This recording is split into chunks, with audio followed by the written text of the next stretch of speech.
पला बड़ा था। आज की इस यात्रा में हम आपको पवित्र ब्रजभूमि के मथुरा के संपूर्ण दर्शन कराने वाले हैं। भारत के किसी भी कोने से आप ट्रेन के माध्यम से मथुरा तक आ सकते हो और 200 से 400 रुपए में आप ई रिक्शा के द्वारा संपूर्ण मथुरा का एक ही दिन में दर्शन कर सकते हैं।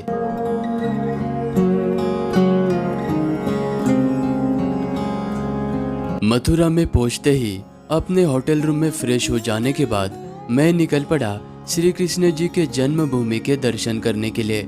मंदिर के भीतर जाने से पहले आपको अपना सामान और मोबाइल यहाँ के लॉकर में रखना होता है और इस बड़े से प्रवेश द्वार से होते हुए आपको अंदर दर्शन करने के लिए जाना होता है। मंदिर के अंदर प्रवेश करते ही आपको ये खूबसूरत सा मंदिर नजर आएगा। इसी जगह पर आज से 5000 वर्ष पहले कंस का कारागार हुआ करता था और इसी कारागार में नन्हे से बाल कृष्ण जी का जन्म हुआ था। और वर्तमान में आप ये जो मंदिर देख रहे हो, इस मंदिर का निर्माण 1618 में राजा वीर सिंह बुंदेला के द्वारा निर्माण करवाया गया था। मंदिर में दर्शन करने के लिए आपको आधे घंटे का समय लग सकता है और दर्शन हो जाने के बाद यहाँ के मीठे मीठे पेड़े का प्रसाद जरूर लेना। जन्मभूमि मंदिर में आप सुबह 6:30 बजे से लेकर रात के 9 बजे तक दर्शन कर सकते हो और यहाँ पर आप 10-20 रुपए देकर अपना सभी सामान लॉकर में रख सकते हो। जन्मभूमि मंदिर से मात्र 1 मिनट के दूरी पर आपको ये प्राचीन पोतरा कुंड नजर आएगा। इसी कुंड में देवकी मैया ने नन्हे से बाल कृष्ण जी के वस्त्र सबसे पहली बार धोए थे और इस कुंड के महत्व को देखते हुए बाद में इस कुंड का निर्माण अलग अलग राजा के द्वारा करवाया गया था। यमुना नदी के तट पर यह प्राचीन द्वारकाधीश मंदिर बसा हुआ है।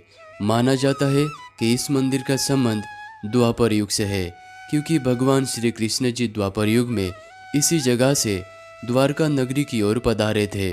और वर्तमान में आपको जो ये मंदिर नजर आ रहा है, इस मंदिर का निर्माण 1814 में ग्वालियर विरासत के गोकुलदास पारिक जी ने निर्माण करवाया था। मथुरा के सभी मंदिर में भगवान श्री कृष्ण जी और राधा जी विराजमान होते हैं, लेकिन द्वारकाधीश के इस मंदिर के गर्भगृह में भगवान श्री कृष्ण जी के साथ में रुक्मिणी जी विराजमान है।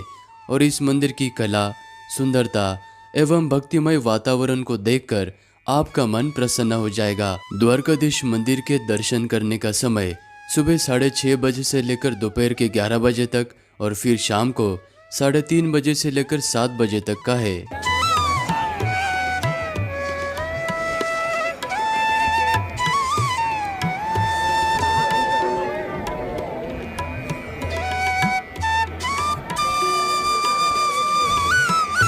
द्वारकाधीश मंदिर में दर्शन करने के बाद मंदिर के बिल्कुल पास में आपको ये मथुरा के सबसे प्रसिद्ध और सबसे पुराने रूपा कचौरी वाले नजर आएंगे।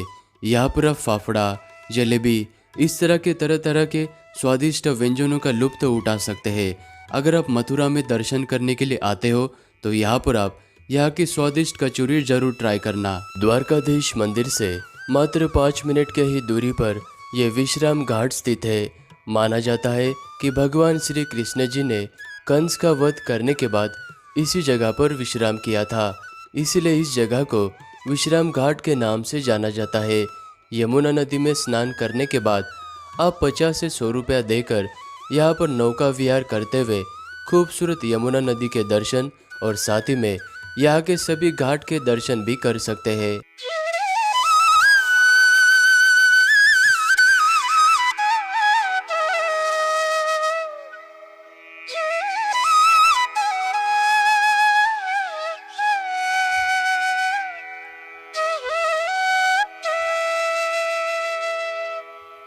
और शाम के 6 बजे के बाद इसी विश्राम घाट पर यमुना नदी की आरती होती है, तो आप आरती में जरूर शामिल होना।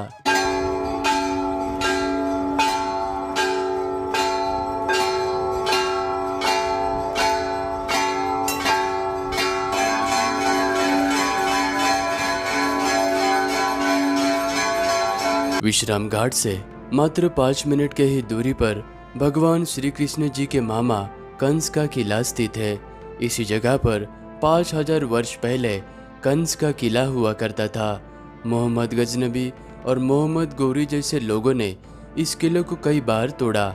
इस वजह से इस किले का 15 से 20 बार तोड़कर पुनः निर्माण किया गया था। अकबर के दरबार में सूबेदार रहे राजा मानसिंह जी ने इस किले का आखिरी बार निर्माण करवाया था और इस किले का 4 मंजिल आज जमीन के अंदर दफन हो चुका है और वर्तमान में आपको इस कंस के किले का ये ऊपरी भाग नजर आता है। और कंस किले से आप देख सकते हैं आपको यमुना जी का बहुत ही अद्भुत दृश्य नजर आता है। तो इस जगह पर आप जरूर आना, इसको मिस मत करना।